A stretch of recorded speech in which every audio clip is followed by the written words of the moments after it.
And he basically just comes out and he says, your bitterness has quenched the Holy Spirit, and you are not operating in the fullness and the fruit of the Holy Spirit. And that's what hit me right between the eyes. Because he uses that phrase in this book, this is sharp. He goes, the enemy loves bitterness because it gives access to him in our lives. And I was like going, oh my gosh, because we talk about a glass house. At least the glass house can be locked up, but with bitterness, every door is left open.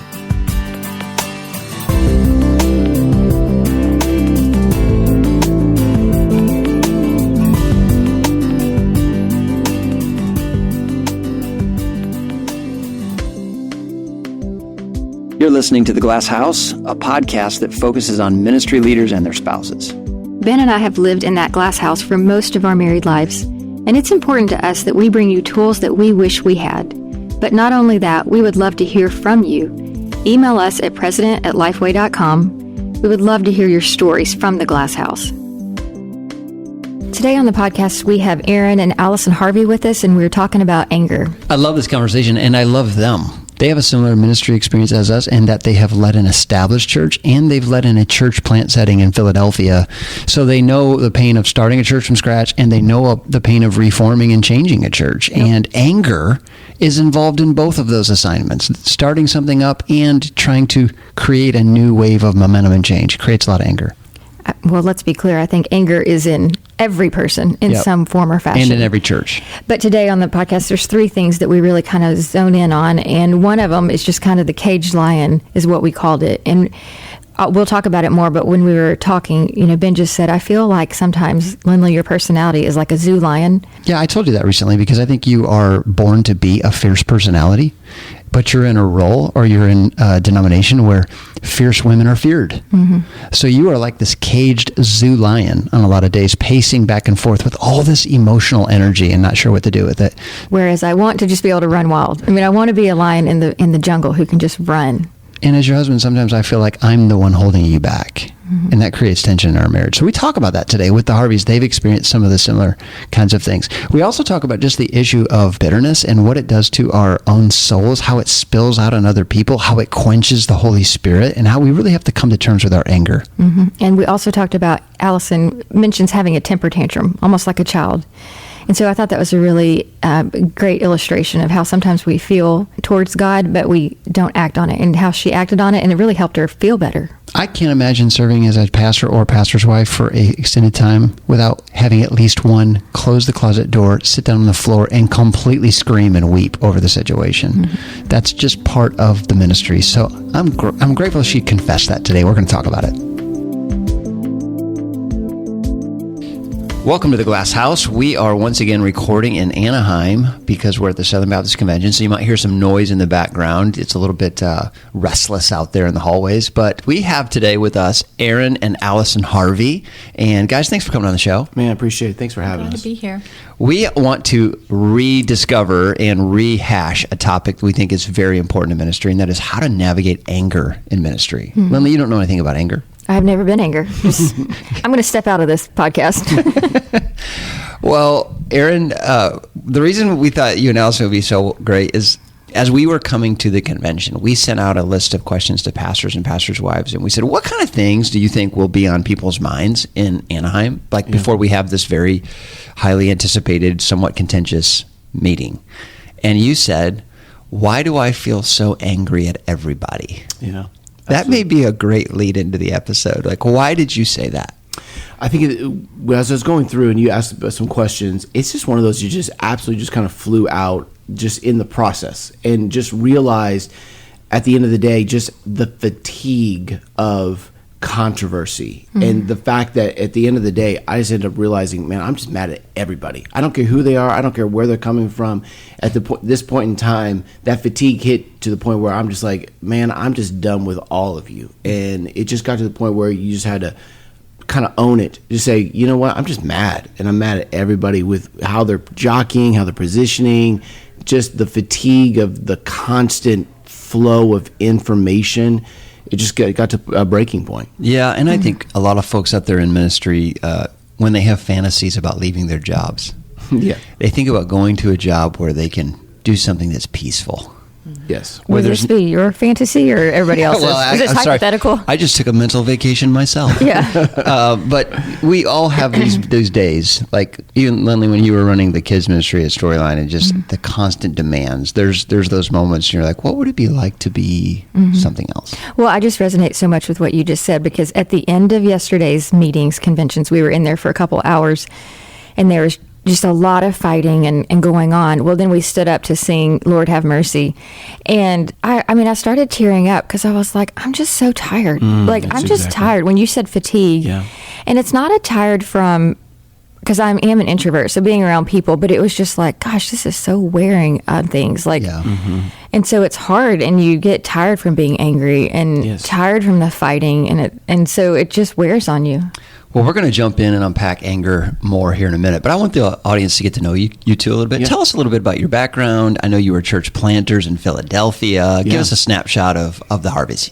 Yeah, so I both of us, Allison and myself, both of us did not grow up in ministry homes. So we both grew up in, Allison's father's a dentist, and my dad's an executive, and so we did not grow up in just a church in the sense of like a ministry home. So ministry was very new to both of us. So when I surrendered early, went to a small school called Ouachita Baptist University in Arkadelphia, Arkansas, and that's where I got introduced to Southern Baptists. Did not grow up Southern Baptist, and so that for me, because I went from Southern California to Arkansas, and people are like, have you been on the foreign mission field? And I can tell you, yes, I have. So going there. I am from Arkansas. I know. Well, I get okay. So I know. You met his wife there. It's all good. It's all good. All good. Arkansas is amazing. Hold on a second. How in the world do you get from Southern California to Arkadelphia, Arkansas? Explain that. Oh man, too long of a story. But in short, my grandfather was an executive at General Motors, and retired with a group of friends in a place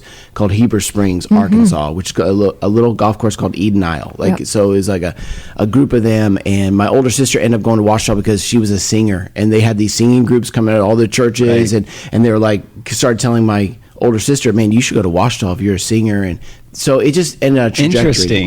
How, I don't know, all that ended up working out. That's just God's providence. Providence. And you met Allison there? No. I met Allison.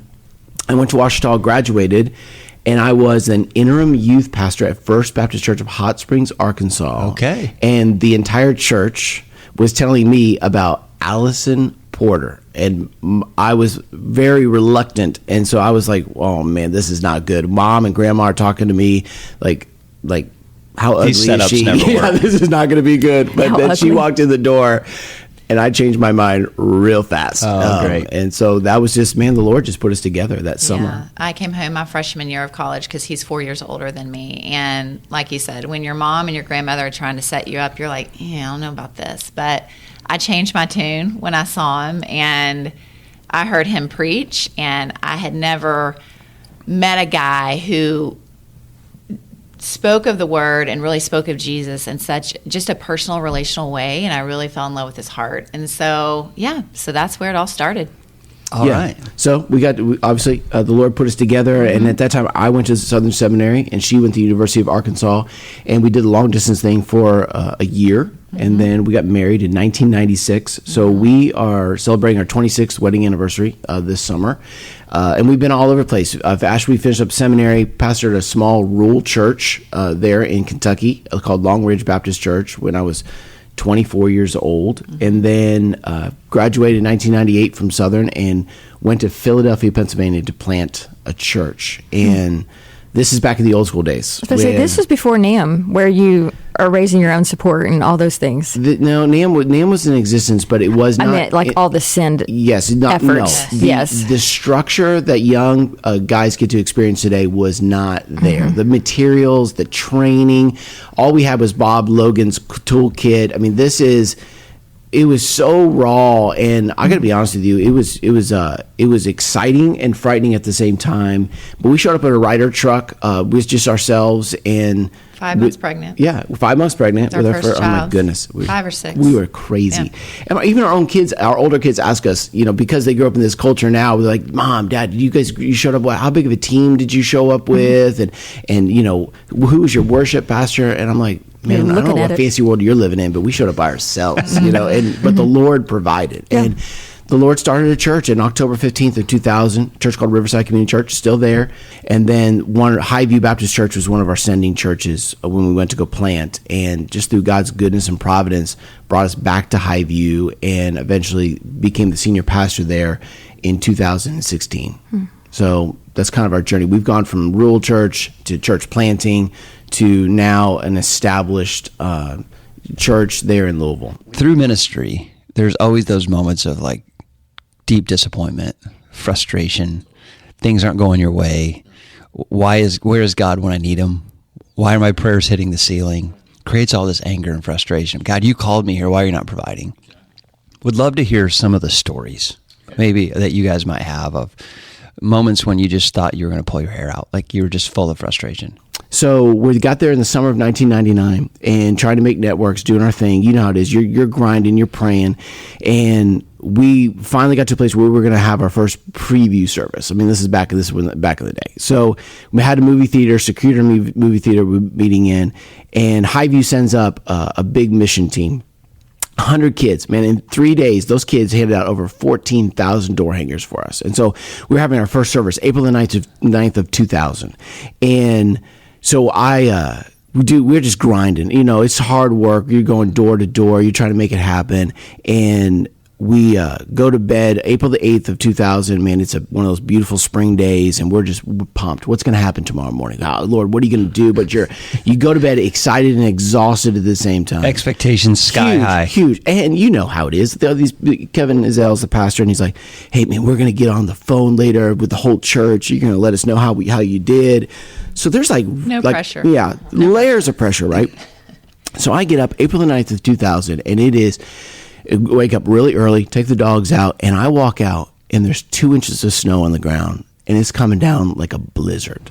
And I remember sitting in my backyard as absolutely ticked off as I could be, and I'm like, Lord, are you serious right now? Like, are you kidding me? Like, we're missionaries. Like, we've given our lives to you, and you're sending a blizzard on the day we're trying to kick it off.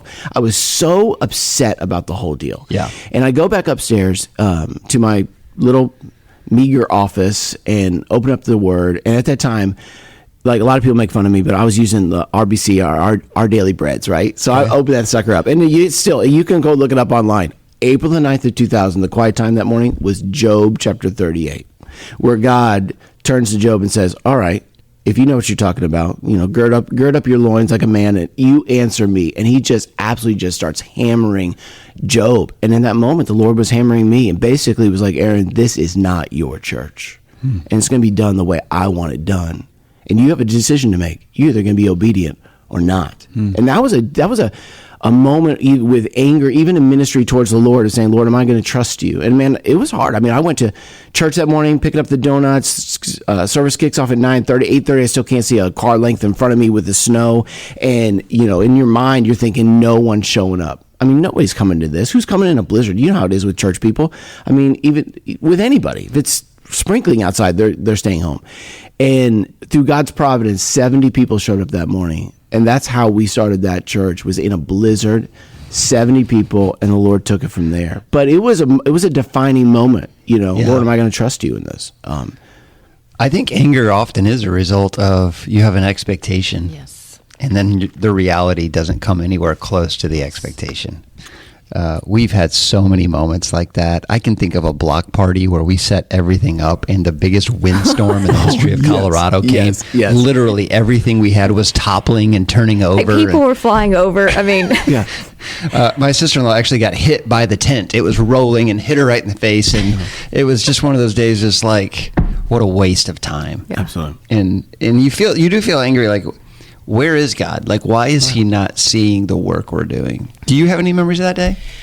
Yeah, I do. I think one of my memories, I mean, obviously that was a, defining moment of our just kind of releasing our expectations to the Lord. Like, Lord, this is yours. What do you want to do? But fast forward, we had kind of been in the grind for a little bit with church planning, and I was running our children's ministry, exhausted, yes, because, it's what you do. That's what the wife does. That's what you do. And I remember just being fatigued. I mean, I'm tired. Like, I'm tired of the grind. I'm tired of just, always just kind of seeing Aaron tired all the time and kind of frustrated with people, and I'm tired. I'm trying to manage raising children and opening my home for small groups and running a children's ministry and all the things. And so we just started talking like, how long are we supposed to do this? Like, Lord, how long do you want us here? And I just began to daydream about the escape, the grass being greener somewhere else. Like, Lord, is there somewhere else that you're going to call us to? And just kind of going down a lane I shouldn't be going down, but I was. I mean, that's where I was. And Aaron and I were talking like, well, what else would we do? And we were literally having the conversation, and less than 30 seconds later, Aaron gets a phone call from someone, and it was like, hey, man, we've got this job opportunity for you, in Nashville. By the way, a job offer from Lifeway. It was Just for want you to know. Lifeway. Really? FYI, yes, it was.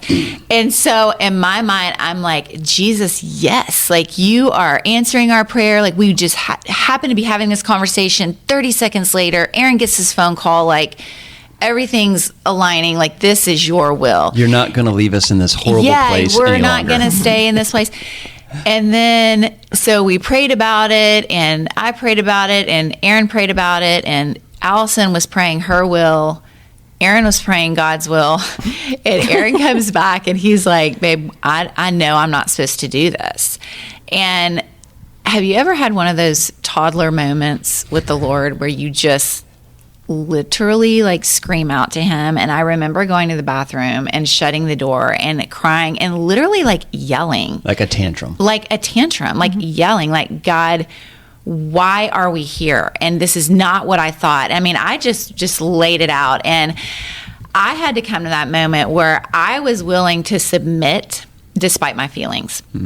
Like, I had to trust in that moment, not only trust the Lord, but trust that the Lord was leading my husband, and whether I wanted to follow or not, like, I'm called to follow his lead, and I have to trust that the Lord is leading him. And because really what it was is my prayers were being hindered because I was more about my agenda than I really was about being obedient to what the Lord wanted to do. And I am so thankful that Aaron was more in tuned at that time, because honestly, we began to see fruit from ministry that we would have missed had we pulled out too early.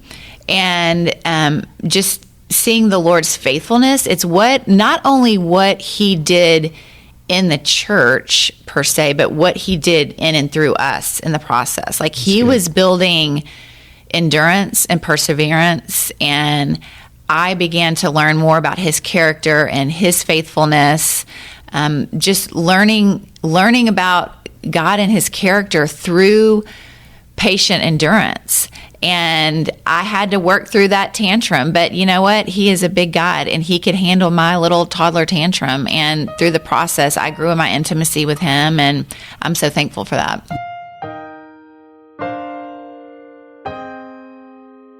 Seems important to stop and discuss what Allison just shared about the moments in all of our lives where we sit down and have a temper tantrum and act like a child because we're so angry at God. I actually think that I liked the way she said that, because I think there is a lot of fear around that, as if you can't have a temper tantrum with God.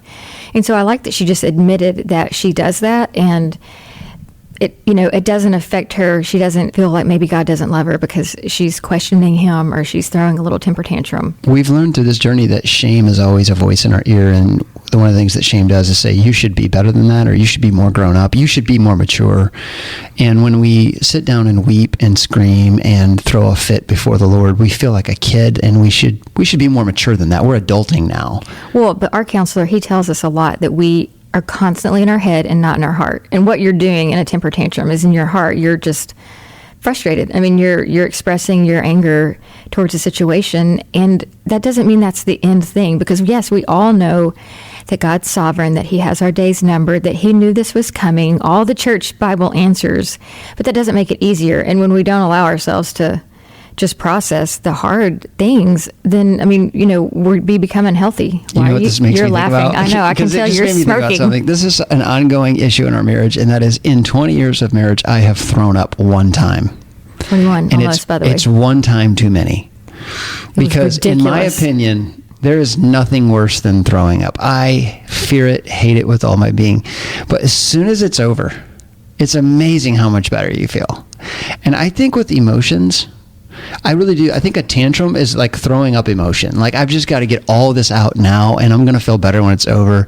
So I think we're often afraid of, how this looks or how I'm going to be perceived if I'm exploding or all this emotions coming out of me, when really sometimes it's the healthiest thing to do is just look at the book of Job. Job just pours it all out before God and winds up feeling better when it's over. I think this relates to marriage and anybody, like non-ministry. You and I have had some of our worst fights when we'll be on a walk and I'll want to just process something and I'll start to share and start to kind of verbally vomit. And you immediately get nervous that I'm going to act on this, or you feel like you need to fix it. And whereas really, if I could just say it, like, I'm that person that if I can just explode, then I'm like, okay, I'm fine. Right. I mean, even in things that have happened at Lifeway, there have been days where I'm so mad about things said or whatever. And I'm like, this is it, or, just super explosive. And then the next day you'll come in and say, how are you doing? I'm like, oh, I'm fine. I think so much of this is family of origin. Mm-hmm. When I married into your family and saw that explosions get cleaned up, that sometimes that's what needs to happen. It's just so different than my upbringing where I can't ever remember an explosion. Like, I don't ever remember that being okay. And so I'm afraid of those like highly emotional moments because I don't know, you're afraid of what you don't understand. Mm-hmm. And so when we enter into marriage, maybe we married a person that's far more emotional than we are or more expressive of those emotions. It creates a certain amount of, okay, I need to calm her down. I need to make sure she knows that this is dangerous. I don't think it's family of origin as much as you do, though, because I'm the youngest of 5, and I have siblings who also don't want to be there for an explosion. So I think it's just personality type. Well, and I never feel more loved when you just give me permission to be a child and to be a pouter or to be angry. And I know I need to do the same with you, but it's hard. It's difficult to let the person just feel what they feel without trying to fix it. This sounds like a Frozen quote. You feel what you feel, and your feelings are real. I thought you were going to sing Let It Go. No, I'm going to sing like Olaf or something like that. Anyway.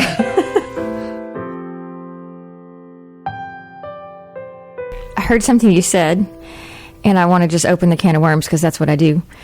And you talked about that first service and how that afternoon you were going to get on the phone with a church in the South and have to report the numbers and all that stuff. And I think where I want to go here, and we can edit out later, is that I think that's one of the hardest things to do. Yeah.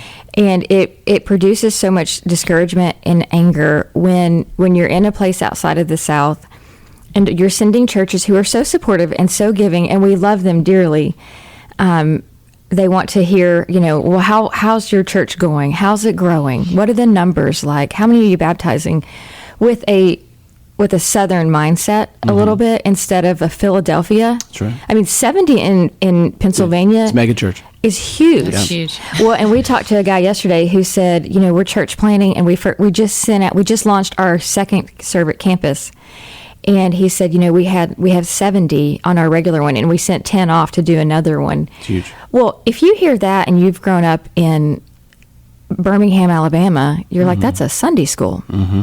But we knew, him being in California, we're like, wow, that's a great sized church. And and so, I think even that, if we want to talk about anger, did that ever frustrate you guys? Because it was really hard for us when that would happen. Because you'd feel discouragement when you would say, oh, we had 400 today, and people were like, oh, that's great. And you're like, that is great. Like, it's great. Yeah. 100%. The expectations that you wear, especially as a young man, you're trying to prove yourself. Yeah. And you're being measured against unrealistic expectations. And that's what happens. Like, the South has a different soil, and you go to a place where it's really rocky, and man, you get a result of 100 people, and people like that's huge. It's massive. But compared to what's happening in other places, that doesn't make any news. And so you wear your emotions on your sleeve. I really like held my emotions on my sleeve. That's why church planners, I laugh now, but that's why you hear phrases like this. Man, we had 125 today, but I can tell you, if everybody showed up that's been coming over the past month, I'm telling you, we had 250. So they had these these ways of counting that are not actually real. Right. But you see why they go down this road, because they want to prove themselves, and they want to say, man, what we're doing here is significant. And so I think there's pressure. I think they feel the pressure because they're afraid of losing support. Because if the committees of a church in the South hear that they are only gone from 70 to 100 in a year, they hear concern. Whereas if you've done it before, that's huge. Right. Yes. And so that does create a whole lot of pressure and anxiety and anger within the person. It makes us angry at ourselves if we don't feel like we're making the mark. Yeah, if we're not like you really measuring just up. spend a lot of time just angry at myself. Like, man, I'm letting people down. I'm not doing what I promised I would do. They're giving me money. Right. They're investing in us. And I'd give anything to have that opening day Instagram picture of a full room. And so let's just get as many mission teams here as possible and let them sit in those seats. Get the perfect It angle. doesn't matter who they are, right? Just Make sure fill a seat. Make sure the angle's correct, Yes. so that it looks full. And then you're mad at the photographer. Why are you using that angle, bro? Like, dude, there's empty seats everywhere. Take Come the picture on. when everyone's Yes. standing and a few hands are in the air so it looks fuller. Yes. I mean, just all those things. And Yes. we get it. We've had to do this before Right. to maintain your support. Yes. So, but It's not hard. just church planning, though. It's Easter services in the South. It's anywhere It's you a feel fear like failure. a number should be hit and it wasn't hit today. That's right. It's a fear of failure, and we wear these emotions on our sleeve, and it's one of those where that's where a lot of the anger is generated of saying, "What?" And then you have the comparison game. Yeah. Man, you hear about this dude out of nowhere who's like all of a sudden opened up the doors and 12,000 people showed up, and you're like, "What? I know that guy."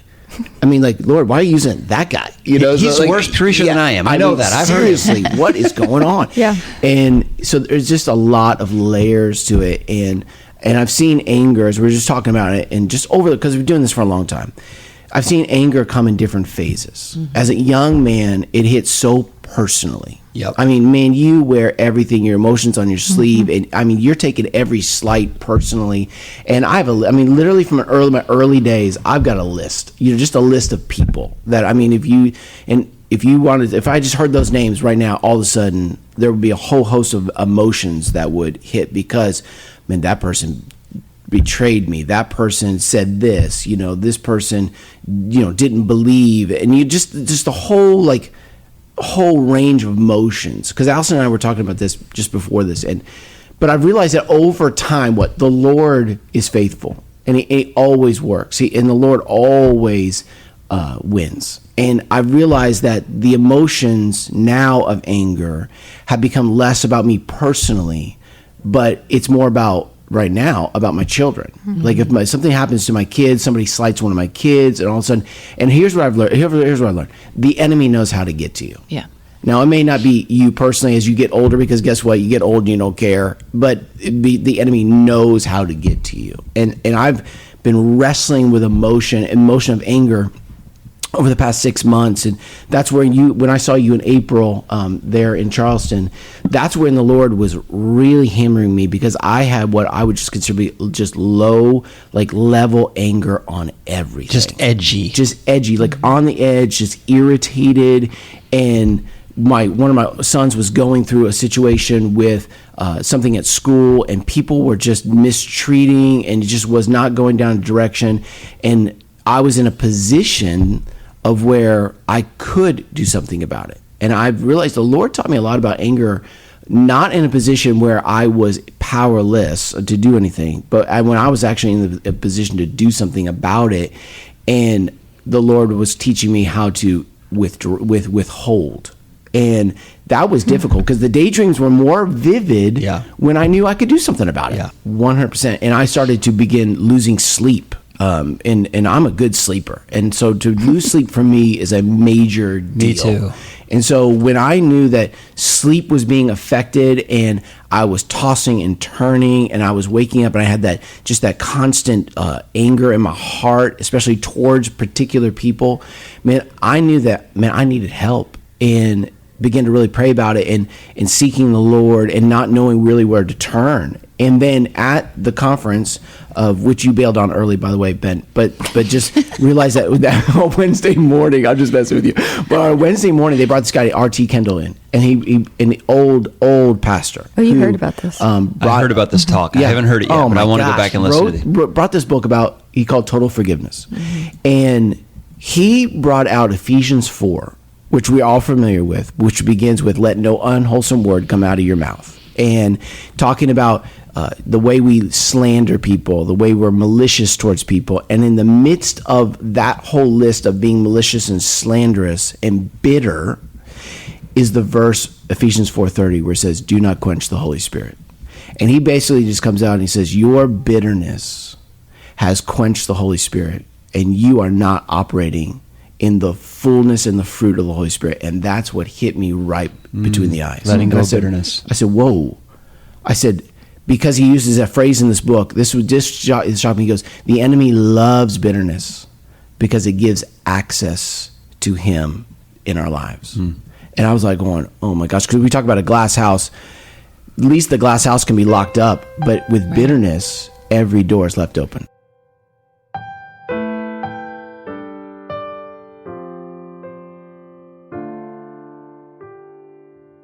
I think one of the signs of a healthy relationship is tone.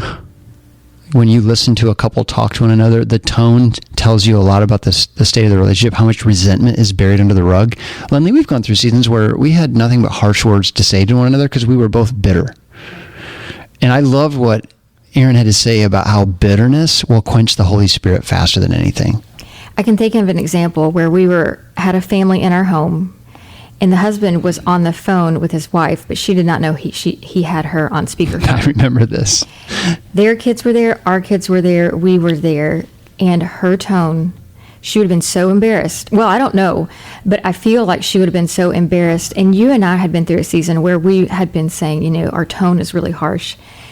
And it was completely eye-opening. I mean, we walked away from that and thought, do I sound like that? Because her tone was so harsh. She was talking to him like he was a third grader. Yeah. I mean, hung up one time, called back. I mean, it was just like... embarrassing. But he had it on speaker because it's so normal, and her kids were not even at all phased. And I think that was the scariest part, because if that had been us, I mean, I immediately would have taken you off speaker and been like, everybody's listening. And it was just so normal. And so I think that was what was scary, is that I'm like, how do we get to this point of tone that we don't even realize our tone? And I think tone, if you're paying attention to your tone, is a good indicator of how much anger you're carrying. Like I've noticed lately, I know that I'm carrying anger when the sound of one of my kids' voice drives me nuts. Like, why is he talking so loud? Or the sound or the sound of people eating cereal makes me angry. Or the sound of someone smacking their gums. Yes. Gum. Yeah, which would be me. That's you. And almost always that's the trigger. And so my anger is directed toward that person, but the truth is that's bothering me because I am secretly carrying all this anger about something else, and that just happens to be the stick that broke the camel's back. I think that's what he was referring to when he talked about bitterness. I remember that moment with Aaron that he's talking about where we met in Charleston, and he was aware of a lot of anger in his life. I was not picking up on it at that time, but he heard a message by R.T. Kendall, which we've put in the show notes, that really challenged him to look at why he was an unforgiving person and how that unforgiveness was creating bitterness. And bitterness quenches the Holy Spirit. Sometimes we need someone from the outside, whether it's a preacher or a friend, to nail us on the unforgiving, bitter spirit by which we conduct ourselves. And he got it from a sermon that day. We all have moments like that. How do we know when a friend is telling us the truth? How do we know when somebody comes to us and says, I don't know if you realizing what your tone is like or that you're bitter? I mean, I think that's the hard question, because we don't tend to want to hear that sort of information. And so how do we be soft to the Spirit when maybe God's trying to work through somebody? It's a good question. I don't have very many friends that would be comfortable saying that to me. I can't remember a time a guy said, hey, can I talk to you for a minute? I've been noticing your tone. I think it's an uncomfortable subject for all of us to raise. Of course, yeah. Because it feels judgmental. But I do think sometimes the best thing we can say to a coworker, to a boss, to a friend is to say, hey, I just want to bring this to your attention. I feel like you've become edgy and harsh. I remember one time at the Southern Baptist Convention, a speaker was on the platform. He was responding to questions, and every question he was defensive. The guy next to me leaned over and said, he needs a vacation. But the guy on the platform didn't know he needed a vacation. Somebody needed to tell him, hey, you need some time off. You're on edge. Our producer, Angie, was just telling us about a time when someone asked the question, are you okay? That really is a great tool when there's someone in your life who continues to spew bitterness. That question's disarming. When someone says to me, hey, can I just ask you quick, are you okay? It helps. It's much easier to swallow that than if someone says, you seem really bitter. There's something about that question that makes me feel like, okay, someone who loves me is asking me to stop and take inventory of what's really going on inside. Well, I mean, going back to the very first episode when we told the story about how my friend Leslie said, are you okay? I mean, that's what began before she said, do you need permission to cry? And it wasn't even a bitterness that I was feeling at that point. It was just sadness. And it just took somebody, not by text, but looking at me face to face and saying, are you okay? I'm sensing something is off. And that's all it took for like the, flood to break open, and I just lost it. So maybe there is somebody in your life right now that you're resenting because their tone is continually harsh. Maybe approach them in a kind way and just say, hey, I've been wanting to ask you, are you okay? The other thing that we've talked about before is how we heard from somebody to say, may I check an assumption? Yeah. When you feel like somebody is maybe overreacting or something, I mean, it puts it on you to say, may I make an assumption? I feel like maybe you're upset with me, or maybe you're upset about a situation. Do you want to talk about it? So that has helped us as well, even in our marriage, to say, can I check an assumption? Are you blank? Absolutely. And oftentimes we carry these assumptions as if they are infallible. And, there are many times I think somebody's mad at me because I'm around them. I get negative vibes. And recently I went to a staff member and I said, hey, I want to check an assumption. I feel like you don't like me. I just said it that bluntly. And she was just so quick to correct the narrative. She was shocked that I felt that way. And she was able to explain to me a lot of things going on in her life for why maybe I was perceiving her that way. Mm-hmm. But checking an assumption often is an escape hatch for holding in all the resentment we feel towards a person because of the way they're behaving or responding to us. Mm-hmm.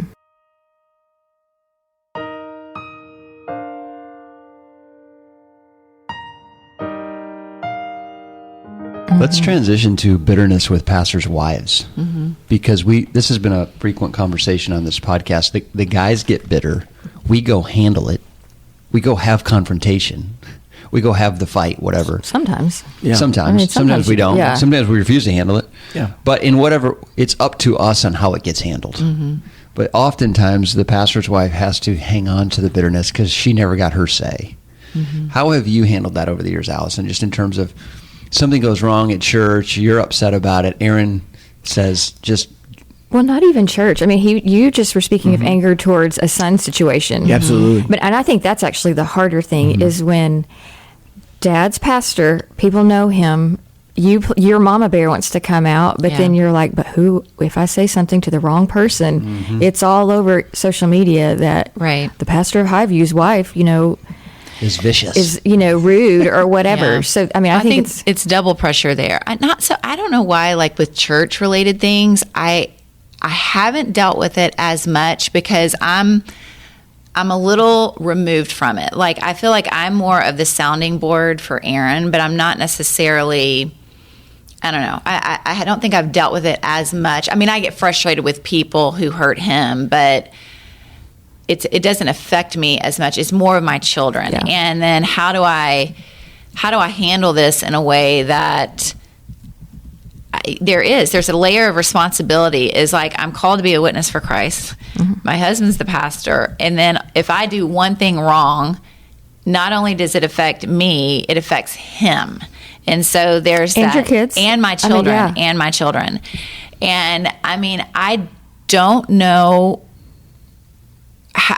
Other than honestly prayer and the ministry of the Holy Spirit, I don't know how any of us do it. I mean, it's just, I think the Lord for me recently has been calling me to a deeper prayer life.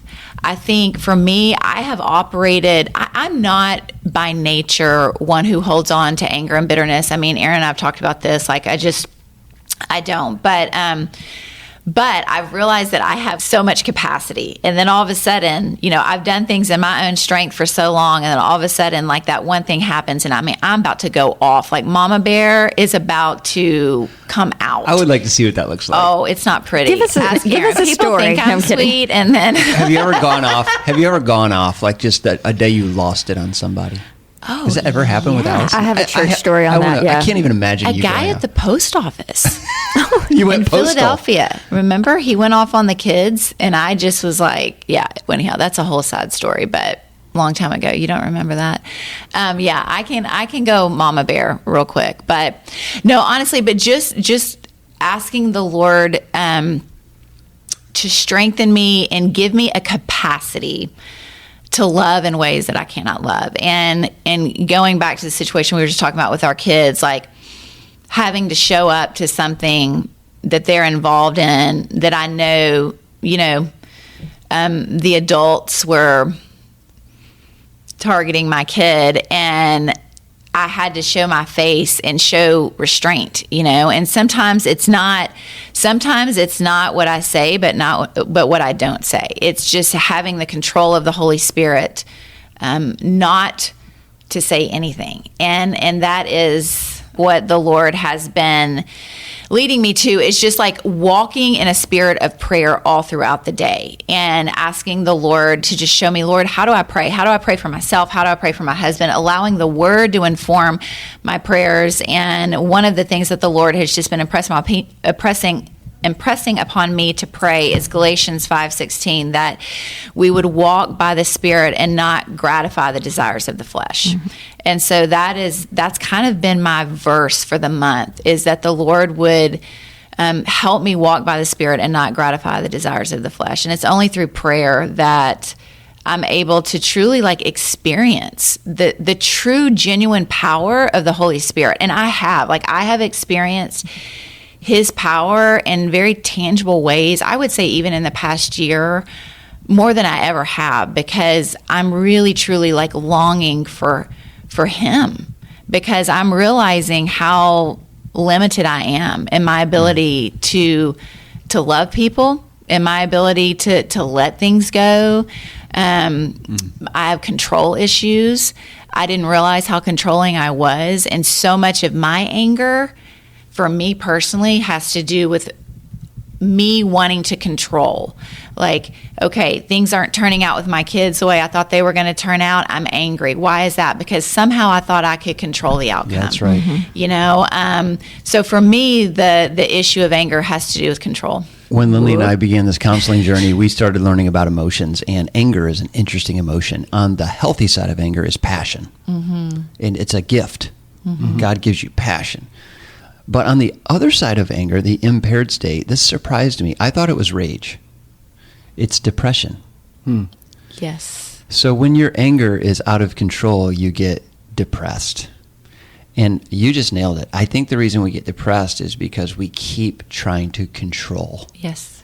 And we just inwardly, we just find ourselves giving up. We lose hope that, okay, it's just not going to turn out the way I thought this was going to turn out. So I'm a pretty extroverted, positive person. When people meet me in the hallway, I normally bring a lot of energy. But Lindley knows, I get depressed pretty easy because I have so much passion. I get down to the dumps, and then both of my parents went through clinical depression, so she's always kind of watching that closely in my life. But it's been interesting to learn that when I'm depressed, it's because I'm actually really angry. Yes. And I never made that connection until we started going through counseling. And then you have to do the deep work. Okay, what am I angry about? And those are sometimes the hardest conversations with yourself, to really ask yourself the question. I know our journey, Lindley, over the last 20 years together, there's been a lot of seasons where you didn't feel like you had control. Absolutely. I like control too. I mean, I love what you said. Recently we had a situation that happened, and Ben came to me, and I actually never felt more understood by him than he just said, people have different personalities, and there's lions and there's lambs. And he said, you're kind of a ferocious type person. And he said, and I feel like in this current situation where we are, you are kind of one of those cage lions at the zoo. Like, you're kind of pacing around behind the bars, but can't do anything. And And honestly, I think God has me exactly here for a purpose, because my tendency is to spout off, and everyone doesn't need to hear me spouting off all the time. Yeah. And so, I'm in a place in a season where you're talking about prayer. Like, I'm really just having to pray about who I am and when is the right time. I do think there's a right time to stand up, but I tend to do it at all moments. Yes. And so I need to, I think God's keeping me in this caged pacing place of, when is it his turn to defend and when is it mine? Well, I think you have Peter personality. I think you would be the first to take a sword and slash that guy's ear off. Totally. And Jesus would put his ear back on and say, "Is this not how we do it, Lindley?" Yeah. I get that. You tell me. I literally hear from Ben at least once a week, "Hey, Lindley, you catch more flies with honey." And I'm like, "Oh, shut up. Like, I know that." So we just work through it. But that can also be a cop-out, because sometimes you catch more flies by confronting an issue and letting people know you're angry about it. That's actually a courageous thing to do. Yeah. Because I want everyone to think I'm nice and happy and gracious. And then you come home and you're just mean to everybody else. Angry and depressed. Exactly. Oh, man. I mean, because anger either comes out sideways or it goes directly out. So, like with me in my life, my MO has been, I'll just bring it home and let everybody know I'm just walking around angry. Lindley can tell by the way I walk through the house if I'm angry. You stomp. No, it's about how you text. You're like pounding it, like the keyboard, like angry. Yeah. But that is, you mentioned this. I would love to unpack this a little bit. Ministry families do have seasons where, mom and dad are just carrying tension. And you're trying really hard to keep it from the kids, but it's hard. Like sometimes they can tell, like, there's a weight. I know you went on a trip recently, a mother-daughter trip with Ava, and she came home and told me Ava was concerned about me, and just that I had been kind of depressed. I didn't know that Ava was picking up on that, but it made me feel even more sad because my hiding isn't working. So in ministry, I think a lot of people listening struggle with that too, is things aren't going well at the church, but we want them to go well at home. But it's harder than one thinks to compartmentalize. Have you guys had that problem? Yeah, without doubt, I think most dads set the tone in the home, and I can come in and just be the bear, don't poke the bear. And it's not healthy, obviously, because I don't want my kids walking on eggshells and worrying about, hey man, is dad about to go off on me for something, And so there's like a retreat in the house, it's like retreating away from you, you're just kind of wherever you walk, and there's like the, everyone's running for, wherever they're going. But I don't want to be like that, but that's hard. Because I'm an emotional guy, and I wear like emotions on my sleeve. And so that's tough. And when you know you have an issue that's totally disconnected with your family, but yet the kid just, turned the channel or something, you just did something they weren't supposed to do, and you just like go off on them, for something that's so trivial. That's when that things are just not healthy at all. Because I'm an emotional outburst kind of guy. I'm not a quiet, hold it in type of person. I'm not gonna go seethe in the corner. It's like it's just gonna come out. Allison's much quieter than I am in that, and so, but she's gracious. Like you've probably heard from, she's incredibly gracious and gracious towards me, just in dealing with emotion, because I'm a very emotional person. So. Yeah. But we've had to have some hard conversations. I mean, there's times when I am patient, but then there's times when it's like, dude, you need to just stop. I mean, you're out of control. You're obsessing. You're like, this has got to stop. And we've had to have the hard conversations, but I think part of it is knowing, especially because I run my mouth a lot. I have a running commentary that's just constant, And so there's some people like on my staff, like, I love sitting next to you, Harvie, because there's just a running commentary going all the time, and not necessarily healthy. Yeah, and I'm always like, just because you can doesn't mean you should. I mean, but it's more of, I've had to learn when he is dealing with anger is not to, in anger, talk to him about it. Like, if a brother's caught in sin, you who are spiritual should restore him gently. And I think for me, it's like finding the right time, the right tone, all of that to be able to say, hey, I know you're going through a lot, but it's coming across like really bad, or listen, I don't know if you need to get away for a little bit or what. But so it's just managing that, learning how to come alongside him. And also also we're very transparent with our kids. It's that fine line of like, we don't want to tell them all the things that he deals with, but at the same time, like letting them know, hey man, Dad's just going through a lot, and you just need to be patient with him and pray for him, because he's just kind of, he's going through a lot right now. And so for us, it's even just talking to our kids, like modeling for them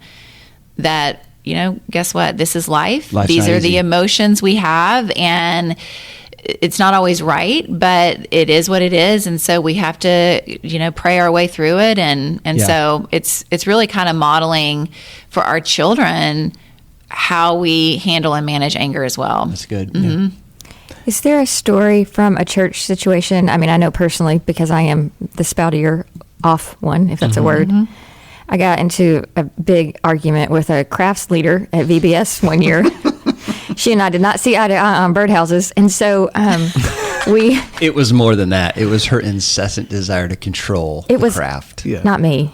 Hers. Yeah, yes. So anyway, I mean, that was it was really kind of funny. There was another person there, and so we had to go ahead and clear that up. I mean, do you guys have a story that our listeners can relate to, as far as like, man, something happened with a church member, and I had to go back and clear it up? And I've had to go back and ask for a lot of forgiveness. Yes. I mean, the ones that always stick out to me are the unresolved ones. Mm-hmm. So, and I had this guy several years ago. He sat me down with our budget because we were setting out a real dream, like some dreaming in our budget. So there was a clear, hey, this is where we are, and this is where we want to go. And obviously where we want to go may not be attainable, but man, we want to set out some faith goals. And he sat me down and just clearly communicated that, man, I was not in the will of the Lord, and I was being reckless and using these type of terms. Mm-hmm. And of course my blood is boiling, and I'm like, you ungodly, I'd love to call his name, but didn't get resolved. And so he ends up, of course, what do they end up doing? Leaving the church. They leave the church. So 10 years later, all right, this is classic. 10 years later, I get a phone call from this guy, and he wants me to go with him to Starbucks. And I'm going, I'm calling some other people. I'm saying, hey, this is about to be reconciled. I mean, like, there's about to be a godly moment. Finally, a bow on this. Finally, like, this is going to be resolved. So I get to Starbucks, and I sit down with him, and he starts walking me through a pyramid scheme. Like he wants me to invest in this, electric pyramid scheme. Not even going to address the issue. No, like, there's no issue. In his mind, there is no issue. And I'm sitting here going, I've been harboring for 10 years this conversation, and you're sitting here with a pyramid scheme.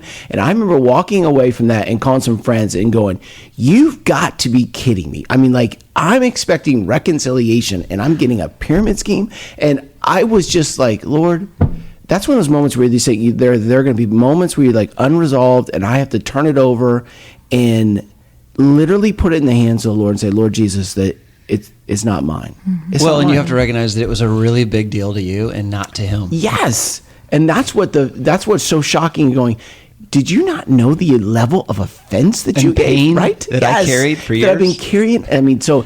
But that's how the enemy works. I mean, that's how we got, how we got a foothold. I think that's part of pastoral ministry too. I mean, it's just understanding how much that happens. I mean, after every single thing, when someone says something critical, they go on about their day and never think another thing of it. No, and we hold on to it. And we process it. And was he right? Is he wrong? I mean, all those things. We had the guy yesterday who said we used too much humor in a message. And we were like, oh, okay. And he was like, no, I'm serious.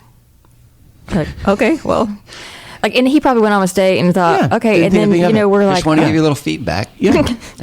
Don't you love I love the unsolicited advice. There's always one to pop your balloon. Yes. And you got to love that Hey, you person. said the wrong word kind of popping thing. the balloons. Oh, I get that. And that's a good story, though. Yeah, and if you mispronounce, every preacher gets that. Oh my gosh, the moment you walk off the stage and people start coming at you, and that is one of the most like fearful moments of like, oh goodness, what now? Like that's a what now? I mean, and it's just heartening. And that's why a lot of times I walk off the stage and I literally make a beeline for Allison. And I go, and I'm always like, I say the same thing to her every Sunday, babe, how was that? And she always says the same thing. Great every You're time. Because we came to the conclusion. You're braver than I wouldn't even ask. No, I go, because we were to the conclusion, I said, babe, I just need you to hear me tell me that it was great. And later on, you can say something to me like a day or two later. But right now in that moment, I need to know. We had We had a Tuesday rule. He said, just say it was great until Tuesday. Yeah. Yes. Then I it's wouldn't okay. That's exactly even what we make did. eye contact with her after I preached, because if I saw disappointment, I couldn't handle it. I didn't do that, though. No, you didn't. It was all my issue. I mean, Tuesday, sometimes I did that, but like not the day of. But I think one of the hard things about making assumptions is that you try to read people and you assume that whatever negative body language you're getting is because of you. Yeah. And so you carry around this guilt or the shame that I let this person down, and they're not even thinking about you. No. I heard a guy say years ago that you wouldn't think about so much about what others thought of you if you knew how seldom they do. Yeah. And we do in ministry carry expectations of people around with us, and it does cause a lot of depression because we feel like we're letting people down. So when I was talking in the podcast about my VBS situation gone bad, let me elaborate on that just a little bit. And so one of my lead volunteers for the craft department was a lady who, similar to me, likes to have control of a room, control of a situation. And she and I disagreed pretty heavily on the amount of time a craft could take. And so I felt like these rooms that had, 30 to 40 kids in it for 25 minutes, they needed some more activity besides putting stickers on a popsicle stick kind of thing. And because what happens when they're not engaged and it's not intentional is they become wild. I mean, it's hard to keep 40 elementary kids engaged. And we went round and round of, it's probably better to paint. Let's do something a little bit more about it. And I finally just had to say, someone has to make a decision. I'm going to do it this time, and this is what we're going to do. And she said, well, I'm not going to be here to do that then. And, she left. I mean, she packed up and left, like mid-VBS. And, of course, there's another volunteer who's there with me, and we're trying to figure out, okay, what do we do now? And, of course, we cleaned it up. I cleaned it up later and went back to her and just apologized for the tension of the moment. But I suspect that everyone out there can relate to a situation similar to this, of where in the heat of the moment, angers can get flared because you're feeling pressure. You have different visions. Someone's vision has to win, and it makes somebody else angry. And that is just what happens when you have two people working together. And so that's just a little bit of that story. I love how down to earth that story is, because that's church ministry right there. It's those little moments about little things that in the moment they feel like big things. But you look back now, like I'm having a hard time not laughing over here because we're talking about crafts. And it was actually much more heated than that. It's been several years. And so, it has It was a tug of war between the two of you. Yes. And it was That is so funny. Power control moved situation. One of my first ministry experiences, I was a summer intern at a church, and I was in charge of the mobile puppet ministry. So we went to the park, and I've never told you this. We went to the park with our puppets on Saturday. We did a puppet ministry, and I had a ironclad rule that you had to practice on Thursday night if you wanted to puppet on Saturday morning. And so this lady shows up on Saturday morning. She did not show up to practice on Thursday night. I looked her in the face and said, no practice, no puppet. Oh my gosh. And the pastor pulled me aside and said, hey, we may need to loosen the policy. Yes. But in that moment, I felt like he was pulling the rug out from under me. Like I needed to have control over the quality of that program. And when you are in charge of something, as particularly something as volatile as VBS, where there's so many hundreds of decisions that have to be made, it does get intense sometimes when you have this control issue with volunteers. And I remember walking with you through that and feeling angry toward her for creating more stress in your life, because you were already having a very difficult week just managing the responsibilities of a kids camp. So it's so down to earth and so real. So tell us what some of the hardest things, or one of the hardest things about living in the glass house is for you guys personally. Well, I think one of the hardest things, obviously, is the constant, scrutiny, the unfair scrutiny. And one of those, you have to make some hard decisions living in the glass house. One of those decisions I've had to make over this past year is that our oldest son is in the music industry, and he's not pursuing the Lord. And I made the decision to get off all social media because I knew of the glass house.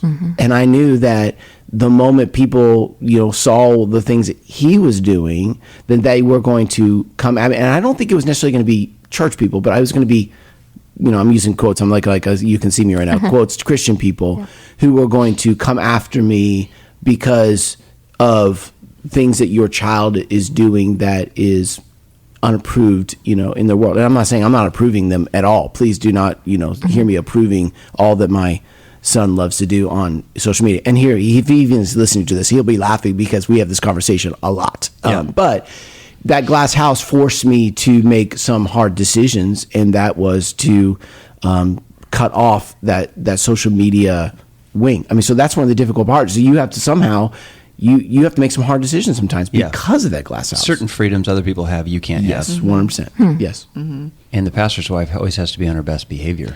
Well, that's just it. I think there's this pressure. I think the hardest thing about the glass house is the pressure of where is a safe place to wrestle, to where I'm not causing someone else to stumble, but yet I need to work through my wrestling. And I think that's the hardest part, is just trying to figure that out. Like, what does that look like? Yeah, like who's a safe person? Who's not a safe person? Who is a safe person? Who's not, who's for me and who's not going to leverage it?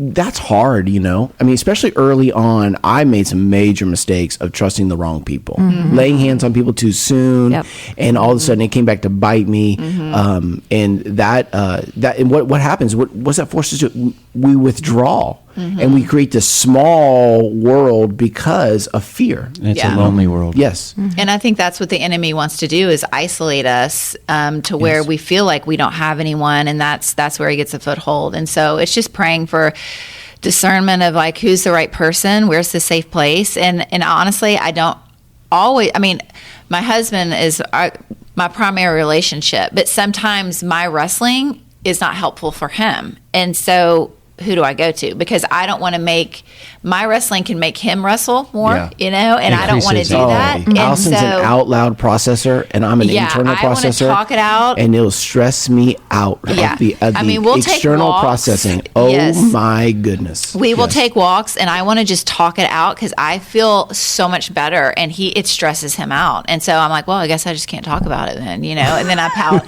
But no, we've learned. Yeah. I mean, that's actually a very good point. Yeah, that's the hardest two different people process anger. Yes. Yeah. Some people like to talk it out, and other people want to just walk it out by themselves through solitude. But learning how to respect each other and how you do that. Yeah. One of the challenges Lindsay and I've had with this is I'm a person that okay, we've had the fight, let's kiss and make up, let's call this good. And I've decided that's the godliest way to do it. Lindley often just needs a day to process and to think through it. And it makes me mad that she needs 24 more hours. I need that because we haven't actually resolved it. Just in your mind, you're like, well, I feel like that's done. Yeah. It does. It's taken us 20 years to figure a lot of this out. And we're still working on it. But learning how to let other people have their own language of dealing with anger. Right. So let's flip the coin. What are the positive, what's something positive that you've enjoyed about living in the glass house? Man, you get the influence. You get to really impact people's lives, especially in our marriage and with our children. They get to see, and how many times have people come up to me and just are able to be encouraged by what my kids are doing and the way that they're responding to me and to Allison and our marriage. And man, that's a light to be able to shine. And it's a glass house. And so a light shines really bright. And so I think that's an opportunity for Christ to really be glorified. That's awesome. I always said it's like we get a front row seat of seeing God work in ways that maybe other people can't see, because we see it on a grander scale. We're invested in a lot of lives. We get to see what he's doing, even with church planting. We always talk about how hard it is, but at the same time, it's like you're seeing miracles unfold before your eyes of the Lord forming his church and saving people. And it's a privilege. It's a privileged place to be. Thank you so much for listening. If you're enjoying the podcast, would you consider leaving us a rating or a review wherever you listen to the show? It gives us insight into what you like, and it helps others find the show as well. The Glass House is hosted by Lifeway, produced and edited by Angie Elkins Media, original music by Robert Elkins, sound engineering by Dale Sandberg, and artwork by Cameron Spooner.